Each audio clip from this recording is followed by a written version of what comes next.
آیا غواړئ چې د کانکور د غوره کسانو له ډلې واوسئ او یا دا چې د خپلې خوښې پوهنځي ته کامیاب شئ؟ زموږ خپرونې وګورئ تر څو خپلو موخو ته ورسیږئ. سلامونه، وخت مو په خیر. د بیولوژي کانکور یوه بله خپرونه ده. په دې خپرونه کې به موږ تاسو د سنتروزوم، رایبوزوم او ګلجي جسمونو په اړه مهم کانکوري ټکي بحث کو او ځان به پرې وپوهوو. سنتروزومونه هستې ته نږدې موقعیت لري او یوازې په حیواني حجرو، ځینې یې په لومړنیو یعنی ابتدایي الجیانو او فنجیو کې شتون لري. هر سنتروزوم د سنټریول په نامه واحدونو څخه جوړ شوی دی چې د حجروي ویش پر وخت د شعاع ډوله تارونو یعنی استرونو په واسطه د قطبونو خواته د کروموزومونو د حرکت سبب کیږي. رایبوزوم لومړی ځل د پالاد لخوا په 1953 کال کې ولیدل شو او هغه کوچنی دانې دي چې له پروټین او RNA څخه جوړې شوي دي. دا ارګانیلونه غشا نه لري او د نوکلیک پروټین په نامه یادېږي. رایبوزوم پرته له وایروسونو نور په ټولو ژوندیو حجرو کې پیدا کیږي او دنده یې په حجره کې د پروټین جوړول دي. اوس هم هغه پوښتنې چې د کانکور په تیر ازموینې کې راغلي وي. سنټریول څه ډول بڼه لري؟ 1. دایروي بڼه، 2. مربع بڼه، 3. مستطیل بڼه، 4. استوانه‌یي بڼه.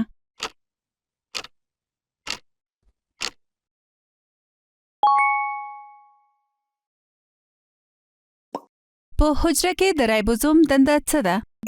1. د نشایستې جوړول، 2. د شحم جوړول، 3. د قند جوړول، 4. د پروټین جوړول.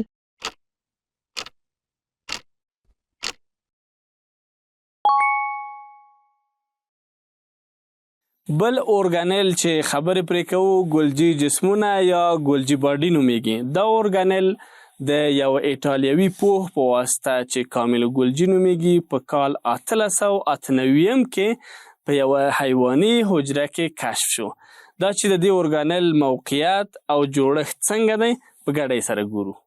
په الکتروني مایکروسکوپ کې لیدل شوي انځورونه ښیي چې ګلجي جسمونه د هوارو کڅوړو په بڼه واقع شوي دي او د غشا په واسطه یو له بله جلا شوي دي.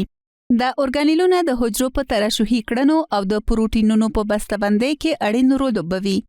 لکه څنګه مو چې ولیدل ګلجي جسمونه د پروټینونو په بسته‌بندۍ کې رول لري، یعنی پروټیني مالیکولونه له ER څخه را اخلي او بسته‌بندي کوي. له همدې امله ګلجي ته د پروټینونو د بسته‌بندۍ فابریکه یا پروټین پاکینګ فیکټري وایي. په یاد ولرئ چې د پولیساکرایډونو ترکیب هم په ګلجي جسمونو کې ترسره کیږي. اوس هم پوښتنو ته پام وکړئ او هغه موضوعات چې زده کړي مو دي ځان پرې وارزوئ. ګلجي جسمونه په کوم ډول حجرو کې کشف شول؟ 1. نباتي حجرې، 2. فنجي حجرې، 3. حیواني حجرې، 4. پروکاریوت حجرې.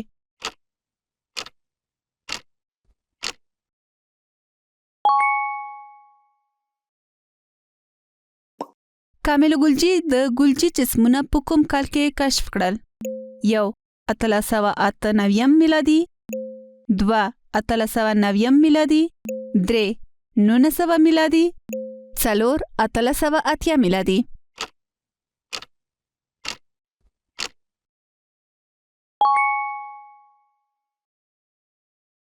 کانکوري ټکي. سنټروزومونه د هستې ترڅنګ موقعیت لري او یوازې په حیواني حجرو کې شتون لري. رایبوزوم د لومړي ځل لپاره د پالاد لخوا په 1953 میلادي کال کې ولیدل شو. رایبوزوم په حجره کې د پروټین جوړولو دنده ترسره کوي. ګلجي جسمونه د کامل ګلجي په نامه ایټالیوي عالم لخوا په 1898 میلادي کال کې په حیواني حجره کې کشف شول. ګلجي جسمونه د پروټینونو په بسته‌بندۍ، په ترشحي کړنو او د حجرې د قندونو په ترکیب کې رول لري. د بیولوژي کانکور اوسنۍ خپرونه همدلته پای ته رسیږي. تر بلې خپرونې مو په لوی خدای سپارم.